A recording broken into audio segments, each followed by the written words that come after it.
Afwan, ana ada pertanyaan yang buat ana kepikiran, Ustaz.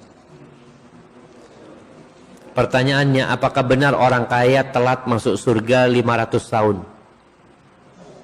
Sedangkan 8 di antara 10 sahabat yang dijamin masuk surga adalah orang kaya. Khadijah radhiyallahu anha juga orang kaya, mereka juga telat masuk surga. Ahibati fillah, berkaitan dengan orang kaya, Rasulullah sallallahu alaihi wasallam mengatakan, waqaftu 'inda babil jannah atau qumtu 'inda babil jannah. Aku berdiri di pintu surga. Fa idza aktsaru man yadkhuluha al-fuqara. Yang paling banyak masuk orang-orang fakir. Wa ashabul jaddi mahbusun. Dan orang-orang kaya tertahan. Orang-orang kaya tertahan. Adapun penghuni neraka sudah masuk neraka. Jadi ini orang kaya yang masuk surga yang tertahan. Kenapa? Karena mereka harus menjalani hisab. Kalau bicara sahabat-sahabat Nabi, ada yang kaya, ada yang miskin.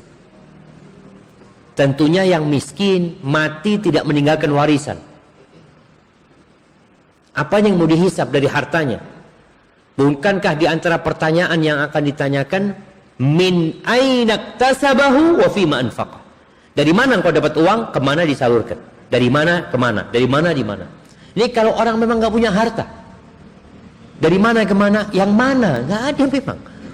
Udah itu tiap hari dapat 20.000 dimakan habis. Nggak ada belanja ini, nggak ada jalan-jalan ke sana, nggak ada, cuma sudah habis. Sehingga pertanyaan buat orang miskin berkaitan dengan harta ini nggak banyak, maka dia akan melewati. Nabi SAW ketika menyebutkan hadis ini kepada siapa? Kepada para sahabat. Yang diantara mereka orang kaya. Di hadis lain disebutkan bahwasanya orang-orang miskin itu masuk surga setengah hari sebelum orang kaya. Setengah hari. Dan mereka disebutkan khamsu mi'ati sana. Setengah harinya itu 500 tahun. Terus gimana Ustaz sahabat-sahabat yang kaya? Antum gak usah mikirin sahabat-sahabat yang kaya. Antum pikirin diri antum. Bisa jadi sahabat-sahabat yang kaya itu masuk surga tanpa hisab, tanpa azab. Jadi nggak ikut di barisan yang dihisab. Maka kalau antum mau jadi orang kaya, tafadhol. Tapi jadi orang kaya yang masuk surga tanpa hisab, tanpa azab, nggak nungguin tuh. Maka kalau dikatakan tadi 8 sahabat Nabi ya, yang kaya raya, ya kalau mereka masuk surga tanpa hisab, tanpa adab, ya masuk duluan sudah jemaah. Ini orang miskin masih dihisab. Ini orang kaya nggak dihisab. Mau jadi orang kaya, jadi orang miskin. Oh, kaya Ustaz. Jadi kalau yang tadi kepikiran, nggak usah kepikiran. Antum kepikiran sama diri antum sendiri aja. Kira-kira antum gimana?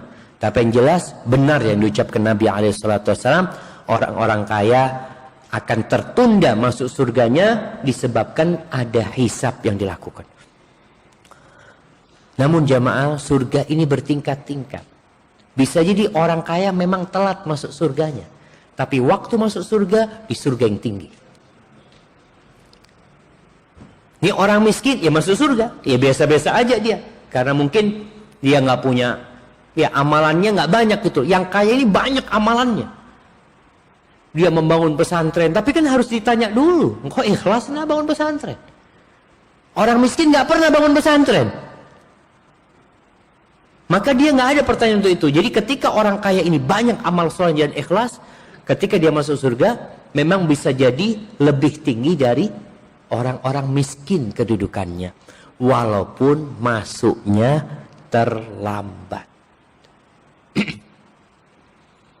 Makanya para sahabat Nabi kepingin mereka punya rezeki supaya bisa berbagi. Bagaimana cerita mereka tatkala melihat orang-orang Ansori borong pahala semuanya ya, sampai dikasih amalan, subhanallah, alhamdulillah, Allahu akbar. Akhirnya kan sahabat ngomong, ya Rasul, nih orang-orang Ansor nih ngamalin juga gitu. Terus gimana kita? Maka Nabi SAW mengatakan, dzalika fadlullah yu'tihi may yasha.